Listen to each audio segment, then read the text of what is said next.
This is not a vlog, day 4, January 11th, 2018. Once again, started off this morning with a few hand studies, once again following um,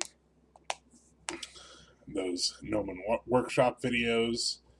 Uh, David Finch, I believe, is the artist's name. I'll have to double check that. It will be down in the description. This was a day when I felt overall pretty good about what I was able to accomplish on these studies. If you're noticing a pattern here, as of day 4, this is likely going to continue for some time, with my primary motivation each morning being to do some form of study or gesture work as a warm up, and then hopefully finding time to move on to more original work later on in the day, which doesn't always happen due to other obligations, but it actually did happen today, so look forward to that. And again, for the most part, coming back to these after almost 24 hours of being away from them, I always feel better about them than I did initially. And this is just a common thing. I would just say to anyone who's struggling, don't give up. Take a break, take away from it, step away from it, come back with fresh eyes, and odds are you'll see it completely differently. And there's still plenty of issues here that need to be worked out, but overall, it's a pretty solid start to the day. Particularly these actual studies from reference, I'm fairly pleased with them. Again, several issues still, but much better than the first days. They feel much more three-dimensional and are not quite so flat or static. So now moving on to my artist study for the day. This is a study of a character design of Aramis Stilton from Dishonored 2 by Sergei Kolosov. I love this particular style of art. In fact, I love all the artwork in Dishonored, but the character art in particular is it's just so good. I love the style, the super painterly shapes, and it's just so interesting to me to look at.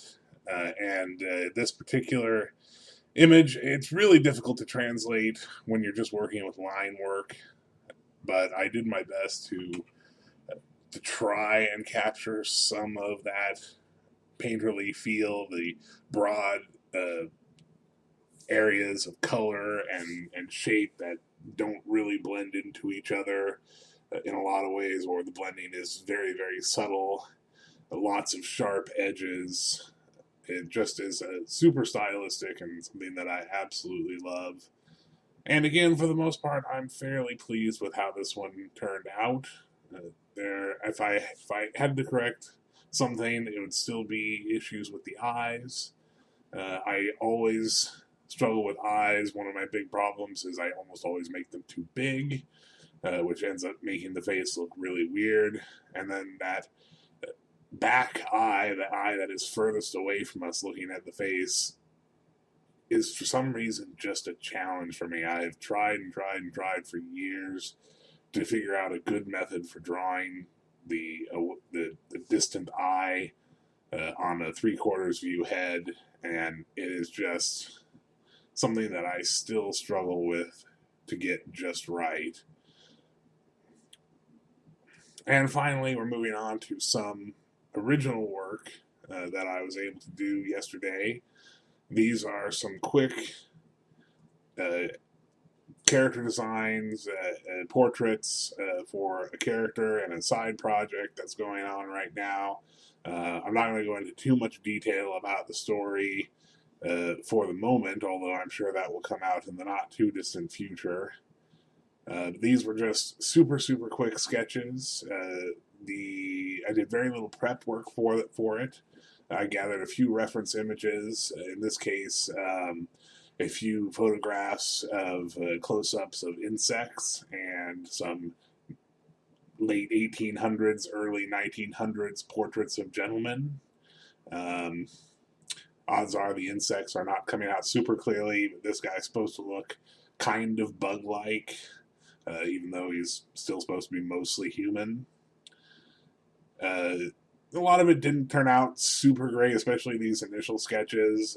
This one's not bad, but it didn't really capture at all what I was going for. I wasn't feeling it at all. Initially, I was trying to make the eyes super big to make them more bug-like, but that really wasn't working. And I just really wasn't happy with any of these first attempts. But as we moved forward and got into some of the later attempts, it started to really come together in some interesting ways. One of the things I noticed, I believe actually it was on this drawing that I realized this, was trying to include a mouth, a clear, delineated mouth, was really detracting from the bug-like look of the character. It was making him more human than I wanted him to be. So in these next few designs, I made the mustache big and bushy enough to plausibly conceal the mouth, which I think really contributed to the effect of dehumanizing a bit. Still not perfect, but definitely interesting.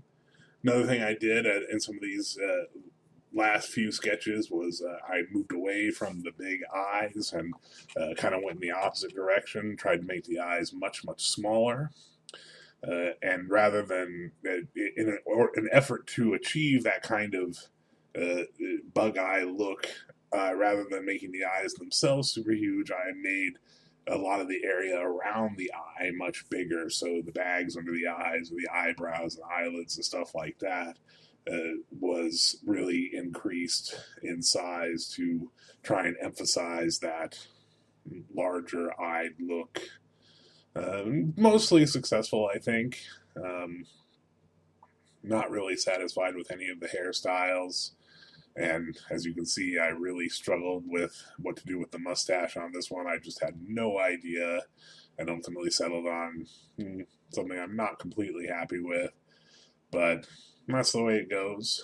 So this is the last one that I was able to do yesterday, and it's probably my favorite of the group, although they all I think have something to recommend themselves, even the ones that I didn't like at all in the first three.